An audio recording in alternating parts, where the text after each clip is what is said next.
Assalamualaikum warahmatullahi wabarakatuh. Anak-anakku sekalian, bagaimana kabar kalian? Mudah-mudahan dalam keadaan baik-baik saja ya. Hari ini mari kita membahas materi biologi mengenai virus dan peranannya. Mudah-mudahan kalian sudah siap ya. Jadi sekarang kita akan membahas tentang sub materi dari pengertian virus. Pengertian virus. Virus adalah sepasang kecil informasi genetik, bisa berupa materi genetik DNA atau RNA, di dalam cangkang pelindung yang disebut dengan kapsid. Virus tidak terdiri dari sel, sehingga mereka tidak memiliki semua peralatan yang dimiliki oleh sel untuk membuat lebih banyak salinan dari dirinya sendiri. Virus membawa instruksi dan menggunakan peralatan sel inang untuk membuat lebih banyak salinan virus.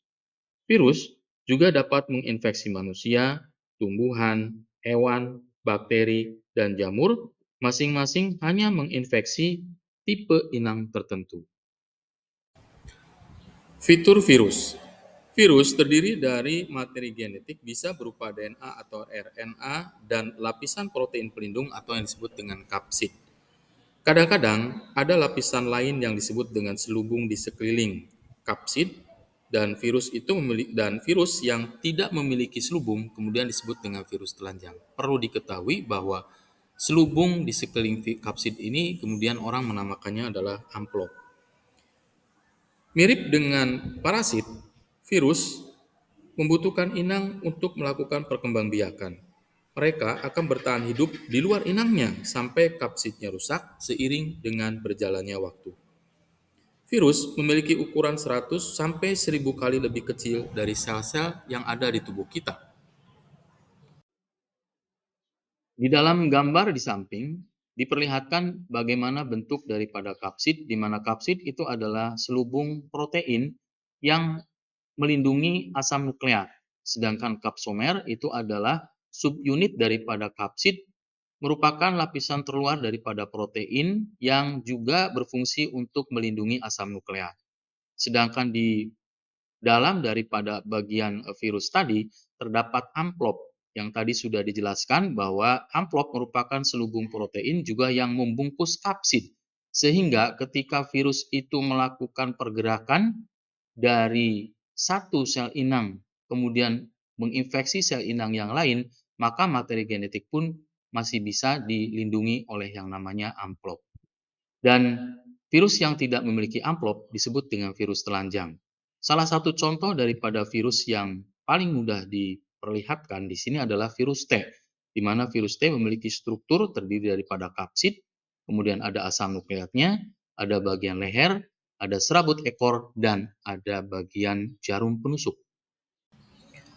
Pada fitur virus selanjutnya, digambarkan di sana ada virus influenza, di mana pada virus influenza terdiri daripada RNA, jadi termasuk dalam virus RNA, ada kapsid sebagai selubung protein, dan ada sampul membran. Tadi sudah dikatakan bahwa sampul membran itu adalah selubung yang membungkus kapsid. Kemudian pada tobacco mosaic virus terdapat termasuk ke dalam virus RNA, di mana tobacco mosaic virus ini adalah virus yang menyerang tumbuhan, terdiri daripada kapsomer yang menyusun kapsid. Sedangkan pada adenovirus dan pada virus influenza terdapat juga di sana adalah glikoprotein, yaitu protein yang mampu mengikat reseptor-reseptor yang terdapat di permukaan sel inang, sehingga virus dengan mudah dapat masuk ke dalam sel inang. Ukuran virus. Semua virus berukuran sangat kecil, terlalu kecil untuk dilihat tanpa mikroskop yang kuat. Jika Anda mengukurnya di bawah mikroskop, sebagian besar berukuran antara 20 nanometer sampai sekitar 400 nanometer. Sebagai perbandingan saja, virus terkecil ukurannya itu sekitar 2000 kali lebih kecil dari sebutir pasir. Ukurannya sekitar 100 hingga 1000 kali lebih kecil dari sel-sel tubuh kita. Namun, ukurannya juga bisa sangat bervariasi. Contohnya, virus campak 5 kali lebih besar dari virus Zika. Virus juga memiliki bobot atau berat molekul yang bervariasi. Virus memiliki ukuran sangat kecil, yaitu sekitar 10-300 milimikron. 1 milimikron sama dengan 10 pangkat negatif 6 milimeter, sama dengan 10 pangkat negatif 9 meter. Berikut adalah Papoviridae memiliki ukuran sekitar 40-57 nanometer, Adenoviridae sekitar 70-90 nanometer, dan Herpesviridae sekitar 150-200 nanometer. Sedangkan gambar di sebelahnya memperlihatkan bagaimana ukuran virus T, yaitu ukuran virus T4 memiliki kepala dengan ukuran sekitar 100-110 nanometer dan ekornya itu sekitar 110 nanometer. Kemudian virus T3 memiliki kepala dengan ukuran 60 kali 60 nanometer dan panjang ekornya sekitar 20 nanometer. Kemudian berbeda juga dengan virus Phage T1, yaitu kepalanya memiliki ukuran 54 kali 54 nanometer dan panjang ekornya sekitar 140 nanometer. Sedangkan virus Phage M13 memiliki bentuk yang helix, yaitu berukuran 800 kali 10 nanometer. Ukuran virus yang lainnya adalah Reoviridae memiliki ukuran 60-80 nanometer, Togaviridae memiliki ukuran 60-70 nanometer, kemudian Orthomyxoviridae memiliki ukuran 80-200 nanometer, kemudian Coronaviridae memiliki ukuran 80-160 nanometer, Paramyxoviridae ukurannya 150-300 nanometer, Retroviridae 100-120 nanometer, dan terakhir adalah Rhabdoviridae, yaitu memiliki kapsid dengan ukuran 70-190 nanometer. Bentuk virus. Jenis-jenis bentuk virus antara lain yang pertama adalah icosahedral atau polyhedral.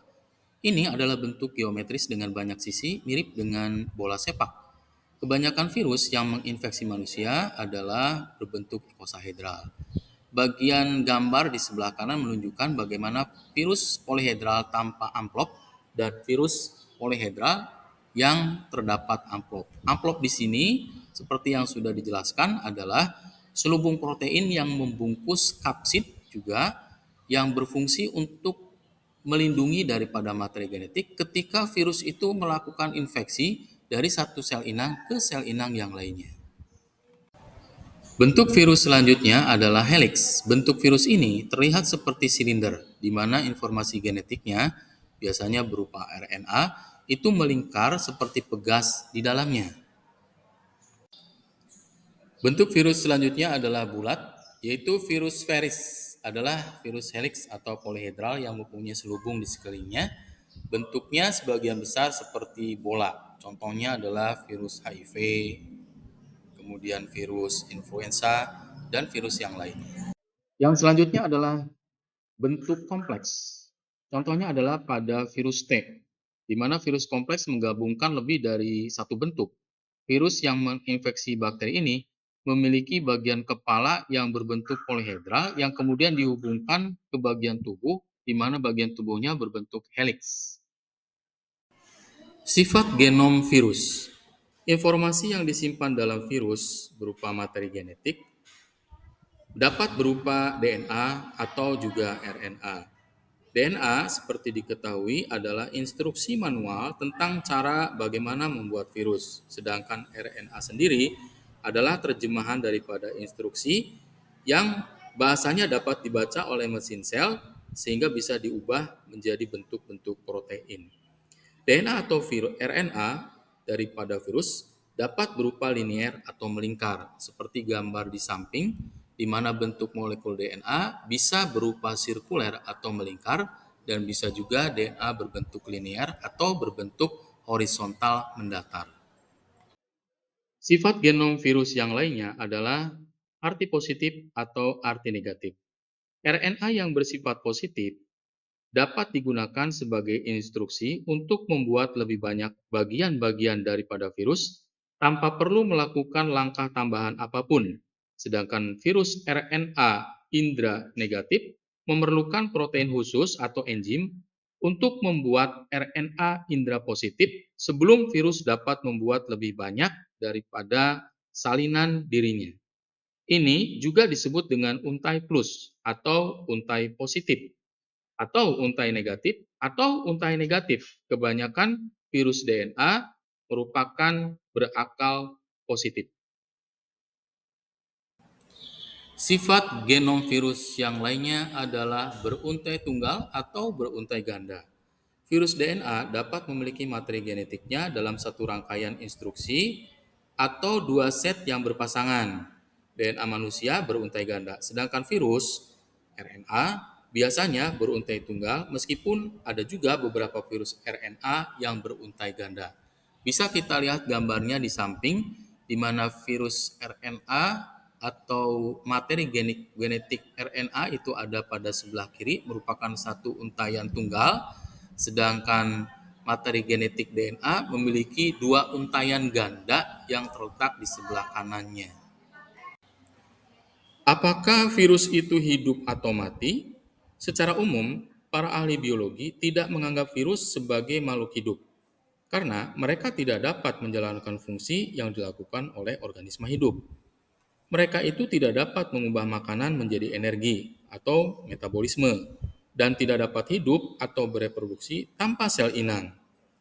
Akan tetapi, di sisi lain, mereka dapat bereproduksi di sel inang yang tepat dan bahkan berevolusi seiring berjalannya waktu untuk bertahan hidup. Selain itu, mereka juga dapat merusak dan menghancurkan sel inang. Nah, oleh karena itu, banyak yang menganggapnya sebagai wilayah abu-abu antara makhluk hidup dan benda mati. Itu barangkali hal-hal yang bisa kita bahas mengenai pengertian virus. Mudah-mudahan kalian dapat menyimak dengan baik. Demikian, Assalamualaikum warahmatullahi wabarakatuh.